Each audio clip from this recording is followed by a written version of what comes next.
Hi guys, it's Mishel, Deception Bytes, and I am picking up from where we left off with the Q post.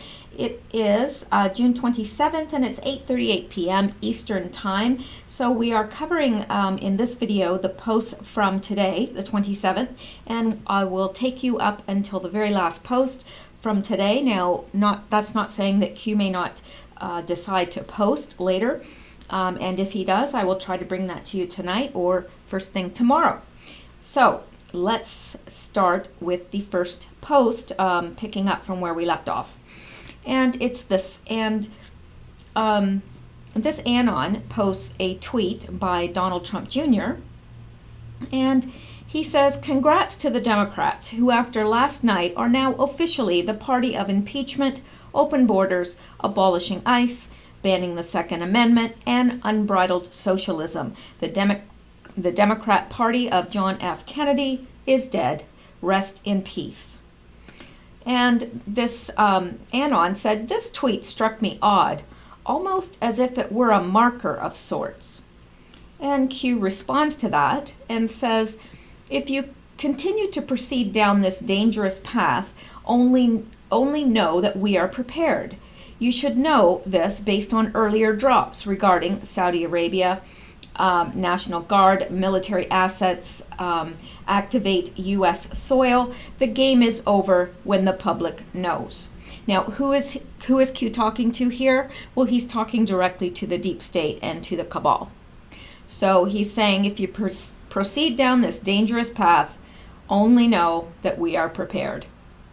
The game is over when the public knows. Now that should sound familiar to you if you've listened to the video that I did previous to this one, because that's exactly what Q said. Basically that, okay, right now it's sort of contained because the public is not aware of everything. But once they know, yeah, the game's over then. So the fight to keep the lights off is all that matters to you. And when he means lights off, of course, if the lights are off in a room, you can't see anything. But once the lights turn on, you can see everything that's there. And that's, of course, what the deep state is afraid of. They're afraid that the light's going to get turned on and all their little dirty deeds are going to come scurrying out like a bunch of cockroaches. Because I lived in the South for many, many years, many years. And let me tell you, if you have one cockroach, you have millions. And I remember the first place that I moved down south, and I had never seen a cockroach before in my life. And this place got an infestation of cockroaches. And like, seriously, I would come and I'd flick the light on. I would, put all these little bug bombs everywhere and set them off. And I'd think, okay, they're gone. But nope. I'd get up in the middle of the night, turn on the light, and all these little bugs would scurry. And that's the picture that I get looking at this. It's like, okay, you turn the lights on and they all scurry, but you don't know they're there when the lights are off. So you can kind of, talk yourself into the fact that, there's nothing there. But when the lights are on, you can't deny it anymore. So right now the lights are off, but once it's on and the public is aware of everything that's there, they're going to be upset. "You will fail," Q says. "The American people are awake." Not everyone. I don't agree that the American people as a whole are awake, but the American people, are awakening. They definitely are awakening. And there's a great portion of people that are awake, and there's more waking up every day. So Q says, "You lost control. Sheep, no more. You underestimated their resolve and their ability to free think away from the pipeline narrative. We will declassify. We will shine light." So they're the ones that are going to turn the lights on. They're going to declassify the things that are classified right now that we can't look at. And he's saying you underestimated their resolve. So you underestimated the American people. And yes, I would agree with that, because I think that they really thought that everyone was stupid. But given the chance to be free, I think most people grab it. So there is nowhere to hide. There's nowhere to hide. The world has become a very, very small place, very small place. And I marvel at that every day, at how small the world has become. So there isn't going to be anywhere for them to hide. No amount of money, influence, or power can stop this. Our rights to secure and protect at all costs then become justified. We stand at the ready. Red wave, white squall, in God we trust. Q. So that's pretty awesome. It's a pretty awesome post if you ask me. It's pretty straightforward. I don't think that there's anything deep and mysterious there, but it's a good post nonetheless.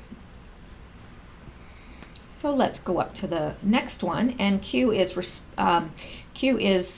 alluding to or pointing to this same post of his that we just read, and he says, if you are smart, and then he puts in parentheses, stupid, you know what just occurred at the meeting in Russia.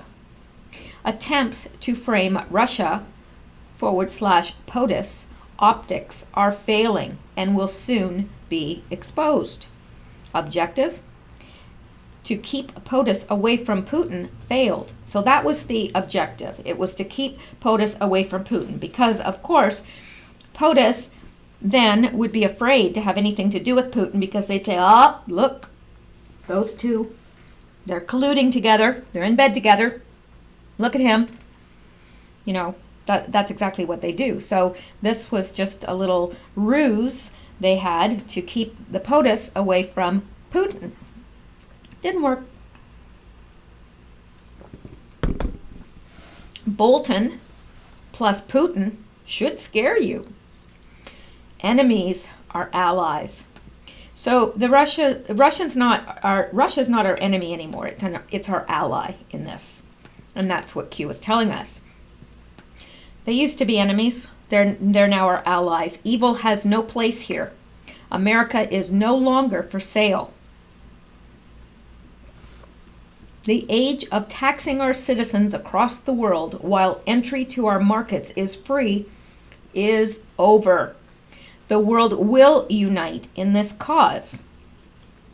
G versus E, R versus West. So I'm taking a guess here. I don't know. Is this Germany versus Europe and Russia versus West?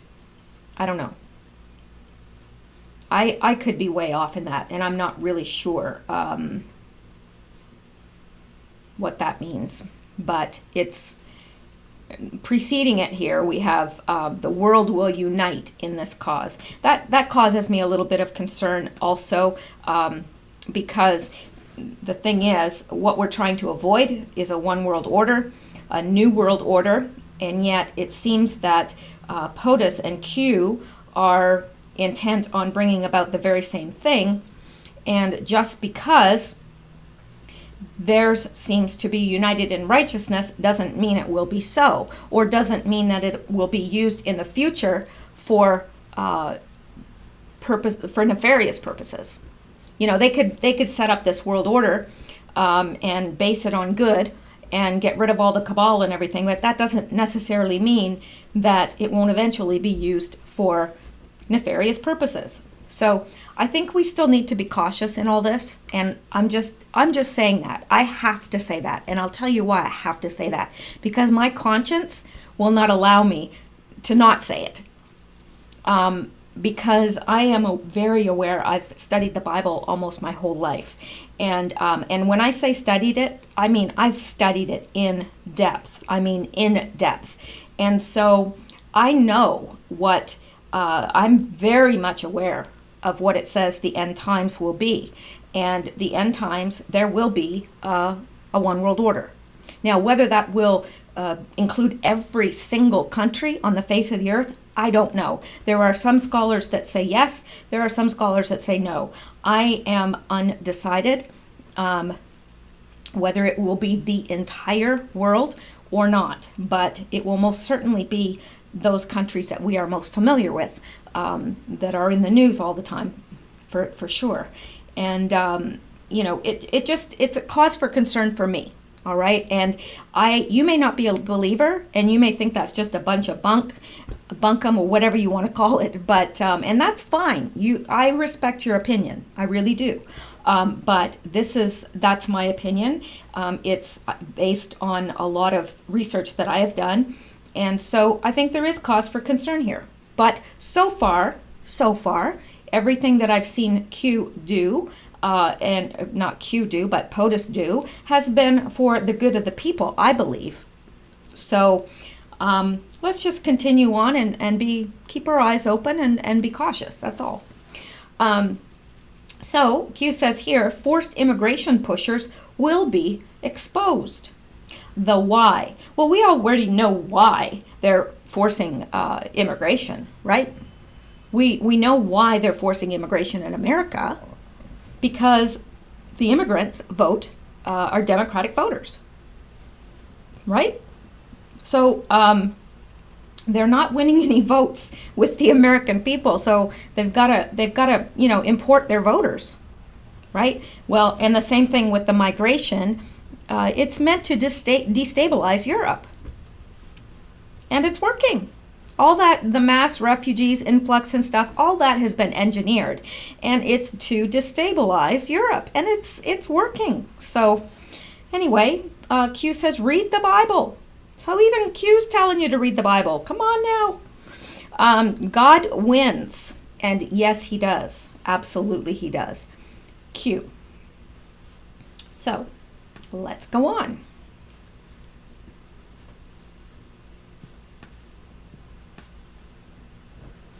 Okay, that was mine. Let's go. Here's the next Q post, and it says, we stand with the good people of Iran who are currently battling their installed regime for freedom. True rule. The people have the power. Rise up and demand they be removed. At some point, military generals will act with the will of the people, simply because their soldiers are those same people and have no choice. We stand with you. We are monitoring the situation closely. Stay safe. God bless. Q. Now, this is very important because obviously Q has said that Iran is next, right? And Iran right now is just going through complete social unrest. And if you want to know what's going on, go to Twitter and type in the search, type in just Iran, #Iran, and you will see all sorts of things. There's all sorts of riots and everything going on. The people are literally battling for their freedom. They are against the installed regime, and they are rising up and demanding he be removed. They be removed. And so this is just something that I got from Twitter. Spring is blowing to Iran. The revolution, obviously this person's first language is not English, so we're going to cut them a little bit of slack here. Whoops. English is a very hard language to learn. Spring is blowing to Iran. The revolution is coming. The fire flames are slamming. The moon is coming out of the dark clouds. Regime change is close. And like I said, it's obvious this person's first language isn't English, but we understand what they're saying. And there's pictures here of the unrest. So it is happening. There's no doubt about it. And we don't hear a lot about it here in the mainstream media, of course. But if you go to Twitter or anywhere, any alternate news source, you'll probably hear about it. So let's go on. Now this is fascinating. Fascinating. This post really caught my attention because we know that Peter Strzok his testimony is closed door, right? It's closed door and we can't hear it. And up here, let me see, here is Donald Trump's tweet. And he says, the hearing of Peter Strzok and the other hating frauds of the FBI and DOJ should be shown to the public on live television, not a closed door hearing that nobody will see.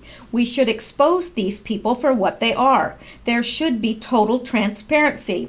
Yes, absolutely. I could not agree any more with Donald Trump than I do with this statement.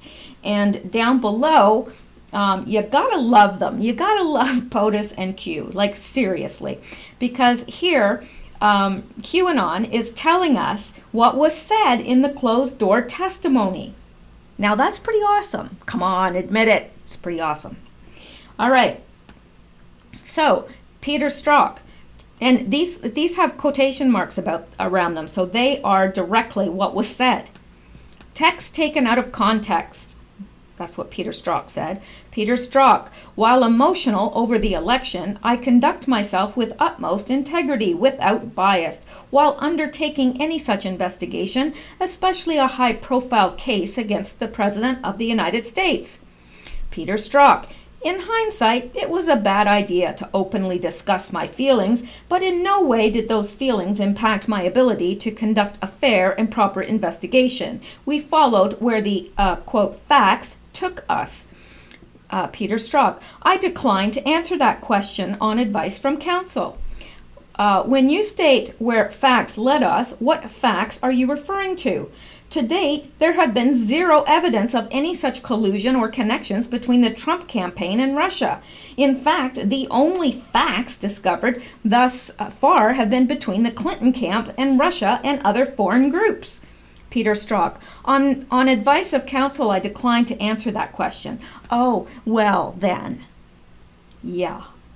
And isn't this interesting? We followed where the facts took us. There were no facts. And how exactly, when he said we're going to make sure that Trump doesn't become president, how exactly does he think that there was no bias? If I was out to get somebody and openly said so, I would not be capable of conducting an investigation against them with no bias. That's ridiculous. Anyway, let's go on. Okay, Peter Strzok. Because of the ongoing investigation, such answers may violate the security of such investigations. Oh my gosh, Peter, shut up. Mr. Strzok, I believe nobody here is buying what you are selling. No, we're not. I believe that is a serious effort on the part of people more senior than you to remove Mr. Trump from office out of fear of what this administration may uncover. Excuse me, bingo, that's exactly it.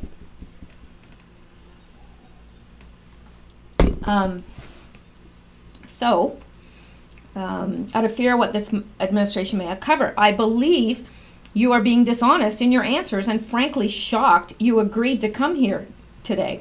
I believe everyone on this panel, minus those from the other side of the aisle, knew exactly what your answers would be, and if you think we're going to sit here and accept these answers, you would be foolish.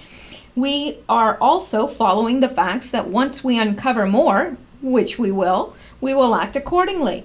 I'm glad you retained counsel. You'll need one, and hopefully they are very good. You gotta love it. I just can't believe he would be that idiotic. You know, really, those are if somebody asked me those questions and said, answer them as if you were Peter Strzok, that's exactly how I would have answered them. Exactly. I mean, he's so predictable. Anyway, let's go on. Oh, this is good news. Good news coming. All right. Are you ready? Okay, because I got some good news here. Good news. All right, this is the next Q post. And I know you're saying, I can't read that. I know you can't. That's why I'm going to show it to you in much better detail. Let's go look. This is a letter from Justice Kennedy to the President of the United States. Now, let me make this a little bit bigger so you can see it on your teeny weeny phones. Okay. So, it's from the Chambers of Justice Anthony M. Kennedy and the Supreme Court of the United States, Washington, D.C., June 27th. That's today, 2018. That's today.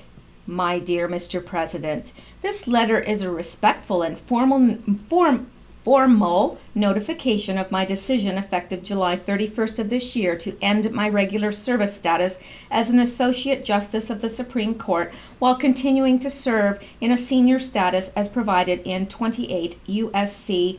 371B. For a member of the legal profession, it is the highest of honors to serve on this court.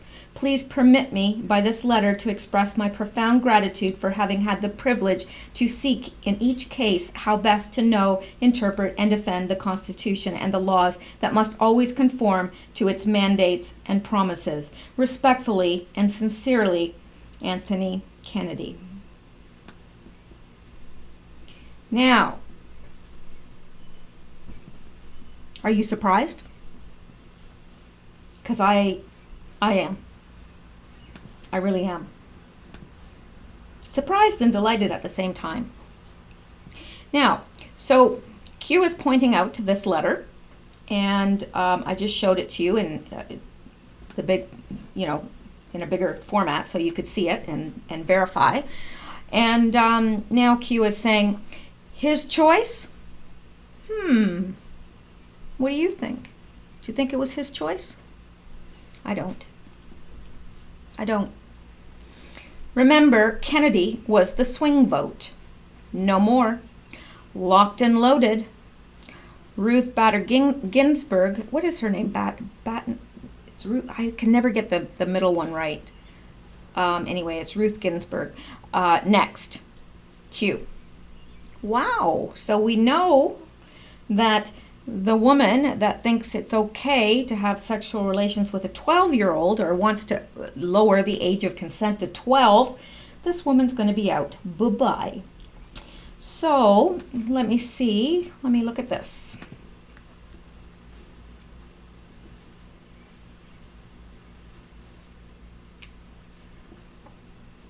Anthony Kennedy, swing vote on U.S. Supreme Court, will retire. U.S. Supreme Court Justice Anthony Kennedy announced he will retire, letting President Donald Trump nominate a successor. Hang on here. On the court. Well, this is actually... All right, sorry about that. Alrighty. He will retire, letting President Donald Trump nominate a successor who could create the most conservative court in generations and put the landmark Roe v. Wade abortion rights ruling at risk. This is colossal. Colossal. Earth-shattering. Kennedy, an 81-year-old Ronald Reagan appointee, has been the court's pivotal vote for the last decade, joining liberal justices to legalize gay marriage and voting with conservatives to throw out campaign finance restrictions. Please permit me by this letter to express my profound gratitude for having had the privilege to seek in each case how best to know, interpret, and defend the Constitution and the laws that must always conform to its mandates and promises, Kennedy said in a letter to Trump. The court said Kennedy told his colleagues of his decision Wednesday and that he will retire effective July 31st. By naming his successor, Trump could leave an enduring mark on the court, giving it a solid 5-justice conservative majority. The court could shift to the right on the death penalty, racial discrimination, and gay rights, all areas where Kennedy at least sometimes joined the court's liberal wing. Chief Justice John Roberts may now become the swing vote. Kennedy is a very spectacular man, Trump said at the White House. The president said he'll begin the search for a replacement immediately, adding that he has an excellent list of talented and hopefully tremendous people. The Senate will vote to confirm Kennedy's successor in the fall. Majority Leader Mitch McConnell of Kentucky, Senate Judiciary Chairman Chuck Grassley of Iowa said he looks forward to the hearings in the weeks ahead. Washington-based federal appeals court judge Brett Kavanaugh, a former Kennedy law clerk with close ties to the retiring justice, is a top contender, according to 2 U.S. officials who spoke on condition of anonymity. Let me see here. Trump could also consider 3 federal judges he interviewed before selecting Neil Gorsuch to fill an earlier vacancy. William Pryor of Alabama, Thomas Hardiman of Pennsylvania, and Amal Thapar of Kentucky. Other possibilities include federal appellate judges Raymond Kethledge of Michigan, who was considered for the last Supreme Court appointment but didn't get an interview, and Amy Coney Barrett of Indiana. So, yeah, And this is interesting. Kennedy exit could lead to even younger court. Supreme Court justices are leaving the court at an older age, while new appointees are trending younger. Kennedy's retirement will leave Ruth Bader Ginsburg and Stephen Breyer as the only remaining judges older than 71. So that's interesting. I mean, it's neither here nor there, but it's interesting. So I don't think I need to go through all of this. So, yeah. Anyway, let's go back. It was important to bring out the fact that he was the swing vote because, you know, that's the important part there. So, now I think I had some other things here. Okay, now I got this from Twitter, so I can't verify its veracity, but this Anthonus R2 says, Judge Kennedy made a deal. No jail time if he quits. Big opportunity for Trump to start cleaning D.C. Now, while I can't verify that, it does make sense, and it is what I thought as well, that he had probably made a deal. Like, I'll retire if I can avoid being prosecuted for whatever. So his hands are probably dirty. I don't know that for a fact. I don't want to accuse him of anything because I don't know for a fact, but it would seem that it's that way because it seems like those that retire, that's the whole deal. So we can keep that in the back of our heads and wait for more confirmation from Q. But this other person, Joseph Moe, Justice Kennedy is retiring, so Trump will get to nominate another Supreme Court justice. Now, hopefully, he will also get to replace Ruth Bader Ginsburg soon. And I do believe that is so. I believe that's coming. And this person said, 2 more Supreme Court justices out when Obama is exposed. Sotomayor out when Hussein revealed was not eligible to be president. Yeah, and I do believe that. I believe that it's going to come out that Obama was never eligible to be president in the first place, and that's going to cause a huge uproar. Because then you have to ask yourself, well, is anything he did as president legal then? Because he shouldn't have been president. He wasn't even eligible. So it's like people that, you find out they're not eligible to be a doctor, but they've just performed 10 operations, and I mean, don't laugh. That's happened. That's really happened. There's been fake doctors and it's found out like, they weren't even eligible to be a doctor. And they're not a doctor. And yet they've just performed all these, duties as a doctor. So if they've written prescriptions for people, would those prescriptions still be legal? No. So I'm just comparing the two. I don't know. I don't know how it works with a president. I don't think we've ever had, well, I know that we've never had that issue. So I don't know, but it would make sense. So this person says Sotomayor out when Hussein is revealed not to be eligible to be president, not eligible to be president. And then another Anon says Kagan too. So I guess we'll have to wait and see, but I thought I'd throw that in there for your viewing pleasure. And let's go on. This is good news, people. Good news. Well, I think it is. Okay. And then Q, of course, puts it in quotations what Kennedy said. I will not be filing for re-election to Congress nor seeking any other political or elected office. Instead, forgive me. This is not him. This is what Gowdy said. Okay, Trey Gowdy. This is a quote from Trey Gowdy. I will not be filing for re-election to Congress nor seeking any other political or elected office. Instead, I will be returning to the justice system, Gowdy said in a statement. Should we add him to the list? Q says.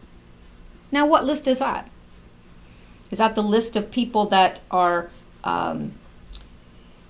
not filing for re-election? I think that's what he means. Should we add him to the list? Well, I'll tell you something. People seem divided whether Trey Gowdy is a white hat or a black hat. And to tell you the truth, I'm not sure. Because I say to myself, oh, he's white hat. He's white hat. He's definitely white hat. And then I say, no, he's black hat. He's definitely a black hat. So I don't know. What do you guys think? I'd be absolutely delighted to find out, because we're all here to explore this and to find the truth. And I don't know that I know that I don't have the truth, because I don't even know which side to assign him to. Is it possible that he could be taking Kennedy's place on the Supreme Court? I don't know. Tell me what you guys think. All right, let's go up to the next post. And Q says here, are you awake? Mainstream media equals the propaganda tool of the Democratic Party. And yes, we would have to agree with that, because I remember, way back, and we looked at how many people in the major networks were Democrat versus Republican, and the vast, vast majority were Democratic. So, POTUS, economy, not good enough, impeach. POTUS, job creating, record, not good enough, impeach. POTUS, GPD, not good enough, impeach. POTUS, fair trade, protect America, not good enough, impeach.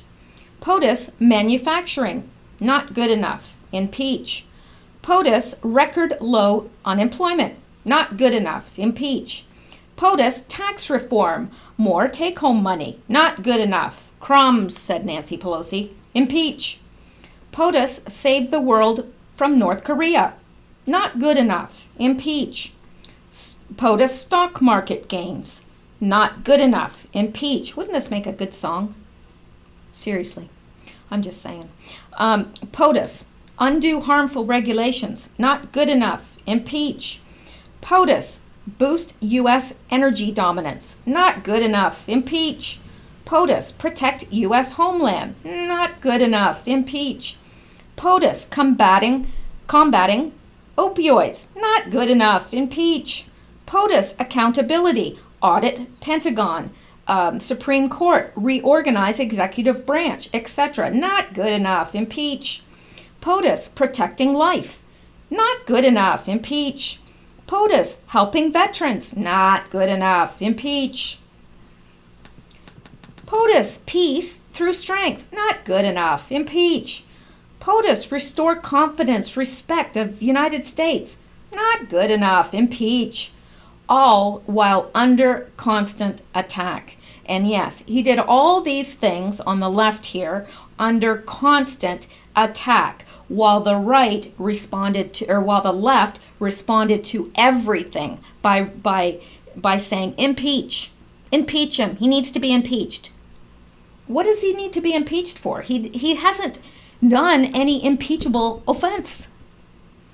That doesn't matter. Impeach him anyway. We don't care. We don't care if he did something that he needs to be impeached for or not. We're just going to impeach him. Impeach him. Do you not believe the truth is spreading? Yeah. I mean, we have to admit, it is spreading. Do you not believe they are losing their slave grip hold? Yeah, they are. There's no question about that in my mind. Do you not believe we are winning? And he gives us a link here that we're going to go out to in a minute. Silent majority, no more. Fight, fight, fight. Where we go one, we go all. What a wonderful day. Q. Not good enough. Impeach. No, I'm sorry, I just had to say that one more time. Okay, let's go out here.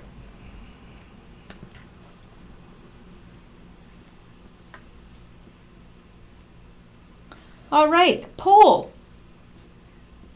72% of Americans believe establishment media deliberately report fake news. Wow. Wonder what that would have been a couple years ago. It sure wouldn't have been 72%. Seriously. Might have been 25, if that. I'd say probably more, about 15 maybe. And now it's 72. 72. More than 2/3 of Americans, a full 72%, believe traditional news outlets knowingly report false or misleading stories, according to an Axios SurveyMonkey poll. Should they really have monkeys taking surveys? That sounds cruel to me. All right, only 25% of Americans believe the media rarely or never deliberately report fake news. In other words, only 1/4 of the country believe the media are not guilty of intentionally spreading lies to mislead the American people. The partisan breakdown is even more revealing. At a full 92% of Republicans believe the media intentionally mislead the public. Independents are not far behind with 79%. Even a majority of Democrats, 52%, agree with only 46% disagreeing. As if to prove the poll's point, the Axios report on its own bombshell poll is widely misleading. No fair-minded journalist can look at these numbers and not be blown away by the fact that the establishment media have so lost the trust of the American that a breathtaking 72% now believe, and for good reason, fake news is reported deliberately. 72%. 72%. Nevertheless, as a means to bury this bombshell of bad news, the left wing, Axios, forces instead on the Republican number of 92%, as if to say this is a partisan problem, when there is no question the media have a massive and well-deserved credibility problem all across the board. The misleading Axios headlines reads 92% of Republicans think media intentionally reports fake news, which is a deliberate attempt to keep the focus off the 72%.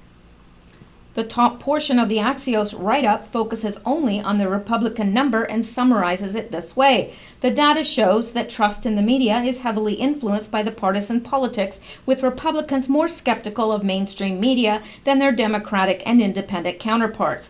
Talk about misleading spin. Republicans may be the most skeptical, but we are only talking about 92 versus 72% spread between Republicans and the entire country.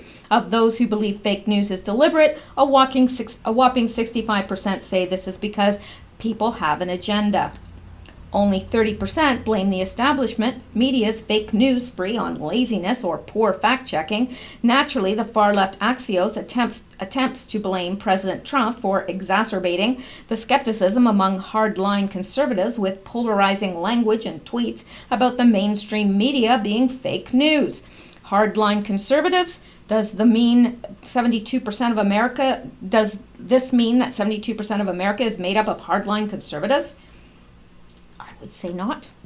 Nowhere does Axios mention the countless lies the media have been caught reporting over the last few years. You see, according to the Politico washouts who created Axios, the media only have a perception problem, not a credibility problem. Talk about fake news. Well, that's what you get when you have surveys, monkeys taking surveys. I'm kidding, of course. All right, let's go back.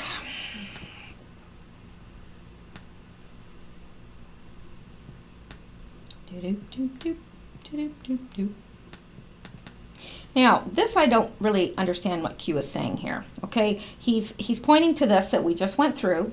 No need to go through it again. And then he says, GDP error, link to article placed incorrectly. Busy day. Q. Not exactly sure what he's saying there.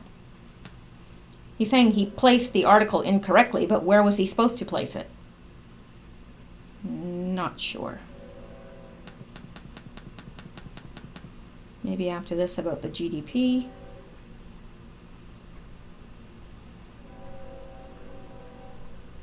I don't know. Anyway, there you have it. And that is the end of the Q post for today, unless he has been posting since I've been posting and since I've been talking.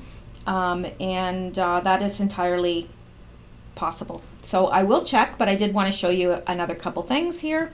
And this from Eric Trump. He tweeted, "You won't beat Trump by banning his staff from restaurants, threatening his son with pedophiles, abusing his wife, or harassing his cabinet off the streets. You'll just get him reelected." Now, I happen to agree with that. The more they're pushing back against Trump, against his family, against his cabinet, against his staff members, the more they're doing that, the more people are waking up and turning to his side. Because, where there's smoke, there's fire. And if you're attacking someone that vehemently, there's something wrong. Either they're really guilty, which he's not. And I think most people can see that. Like, okay, you don't have anything on him. Impeach him for what? So, yeah. Now let's go up to the next one. No, I guess that's it. I guess that's all I put. So, we're caught up. Yay! Yay for us!